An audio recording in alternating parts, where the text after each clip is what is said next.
Okay, so let's get to our final Mariners subject, Lyle. The Mariners have 4 holes they need to fill in the roster. Both corner infields, third base, DH. If you were going to pick one of those positions to not fill, which one would you leave as is? You mean 2 corner outfield spots, right? I think you said corner infield. Okay, sorry. 2 corner infield spots, third base. Outfield.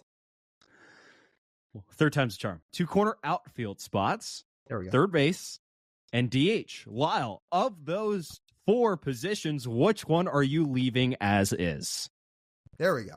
And to your credit, to be fair, I mean, you could make an argument for a 5th spot at first base, but it just seems like the point in the offseason we're at doesn't really seem like they're doing anything with Ty France. It appears he will be the team's opening day first baseman from what we've gathered. So, to the 4 positions we're talking about, 2 outfield, third base, DH. There's a couple different ways you could go with this. What I said was left field. And what I mean by that is letting Dom Canzone be the everyday left fielder and figure it out. And why this all ties together is because, again, all the money topics we've been talking about here on this show, it all ties together. Because if the Mariners are really going to have such a limited payroll, they're going to have to use their money wisely. And the likelihood of filling all these 4 positions, sad to say, but it's probably unlikely. So now we're thinking about, all right, which are we most okay leaving alone? I say Dom Canzone. And I say that because I think the upside of Canzone, the potential of Dom Canzone, is what you can buy. If he is the one question mark in your lineup, I'm okay with it. But I think the other 3 spots would be much bigger issues otherwise. Jerry came out and said they wanted to acquire 1.5 outfielders. And the half was supposed to be essentially a platoon bat with Dom Canzone, which would lead us to multiple platoons, and Lyle and I will riot. But in a realistic case, this actually seems like it's going to happen. And I don't think the Mariners traded for Dom Canzone last season and trading Paul Sewald to the Diamondbacks for him to sit Dom on the bench and have him play twice a week. He was going to play more often than that, and that seems like it's going to be the case this season. There is a lot of optimism with his bat. He hits the ball extremely hard. Lyle, do you know actually who Baseball Savant thinks is the most similar hitter to Dom Canzone in baseball last year? Do you know who that was? I'm going to say Mitch Haniger. Bobby Witt Jr. What? That can't be real. No, by Statcast, he was. It's like hard hit rate, like launch angle, like good contact percentage, like pop-up rate, like all those things. Bobby Witt was the next closest. Wow. Look, he was 81. I think it was like 81% similar. That's pretty good. I like that comp. Look, the reason we say Canzone and the reason I said Haniger is my guess there is because he gets compared to Mitch Haniger all the time. The idea of kind of forgotten about prospect or lower end prospect, older guy coming up through the system and absolutely crushed baseballs through every level of the minors. And then once they got to the big leagues, despite being a little bit older, they figured it out. And Mitch Haniger, at age 26, his age 26 season, that's when it all clicked. His first full big league season, when he was in Seattle, that's when it all came together. Where's Dom Canzone at right now? He's about to enter his age 26 season. Similar to Mitch at age 25, those two kind of had an up and down 20, 30-ish games in the big leagues in their first stint in the majors. And they figured it out. I can't promise the two are going to be exactly the same, but considering Dom Canzone last year in the minors was maybe the best hitter in all of minor league baseball and put up a 151 WRC plus, I like rolling the dice with him a little bit better than I do with leaving Luis Urias at third or having some combo of Deloach, Trammell, Dylan Moore, and Sam Haggerty fill the right field and DH spots. There's another thing, because we have precedent on this. Precedent, Lyle. Big courtroom term. You know what precedent is, right? Yeah. Oh, okay, good. There has been precedent sent by one Jerry DiPoto of an in-season acquisition in which he traded his closer to another Western region team and received younger bats back. And in this previous scenario, this other said bat got way too much run on the major league roster, almost stubbornly way too much run on this roster. However, he was forced into the lineup to play a significant amount of time in the 2021 and 2022 seasons. Now, who might I be talking about? Who might you be talking about? I can't figure it out. Like, did you ever have much investment in this guy? You know, when the Mariners traded Kendall Graveman, they got back this guy, right? His name, Abraham Toro. Yeah. Back in the AL West with the A's, right? You know, with the A's, by the way? Yeah. Right. That's his perfect team for him. He played too much.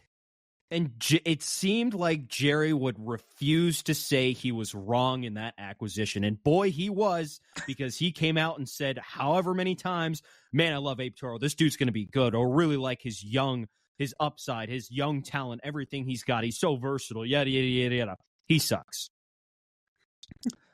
Dom Canzone in 2023. Mariners have a closer. They trade him to the Arizona Diamondbacks and get back an older, yet MLB-ready prospect who Jerry was talking up when they traded for him. Man, we love Dom. His hard hit profile, it's great. He's going to have a great future as a Mariner. We insist on playing him a bunch. And that's it. And with Jared Kelenic being traded, you have your young left-handed outfielder now, and this is it. And you have a young left-handed outfielder who doesn't strike out a whole lot. 17% strikeout rate for Dom Canzone last year. Mariners want to make more contact. Dom Canzone makes a lot of contact.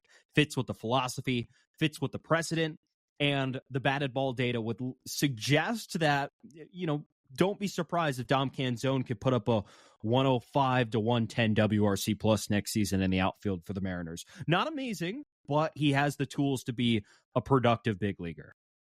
And I think I would roll the dice that he can do that, if not a little bit better. Again, this is when Mitch Haniger broke out, and we know Canzone can hit. He hit at every level of the minors, and he crushed it. I would trust that more than 162 games of having Dylan Moore and Sam Haggerty and maybe Jose Caballero at the DH spot again. So let's play this out somewhat. Let's say the Mariners with their $20 million trade for Isaac Paredes, trade for Randy Arozarena, and you said that would cost them about $11 million, right? Yep. And what if at the DH spot they went and got Jorge Soler? Again, he'll probably cost a little more than that. Maybe you can backload the contract. Maybe there will be a little bit more wiggle room. Maybe they can offer him an extra couple million, and instead of it being a $20 million payroll, it was a $22 to $23 million payroll this winter. And you give Jorge Soler the 3-year, $45-ish million contract he's looking for. I'd be okay with that. And then your one hole is Dom Canzone in the outfield, rather than if you go trade for Randy, trade for Paredes, and sign an outfielder, and then you've still got Demo or Sam Haggerty or somebody like that DHing. I like that first plan better. Tommy Littell still available? Oh, God. Imagine if they brought him back. You know, that we talked mutiny and insurrections. There would be one, I promise. I do like the offseason you just laid out works. I think people would be happy with that. I really do. People would be happy with that. And I think the Mariners would be a better baseball team than they were in 2023 if that lineup would stay healthy. Now they got to go do it. They need to put the pedal to the metal and make it happen. And of course, if they mix in a 1-year, $65 million deal for Shohei Ohtani, I think that would work out too.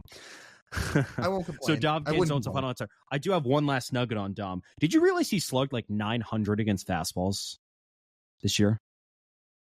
Past year? I know he hit fastballs well. Well. He slugged 878 against fastballs. I think there is a lot about Dom Canzone that is similar to Mitch. And Dom's not going to walk a lot. We know that. But you know what? He hits the ball really hard, and he's got power.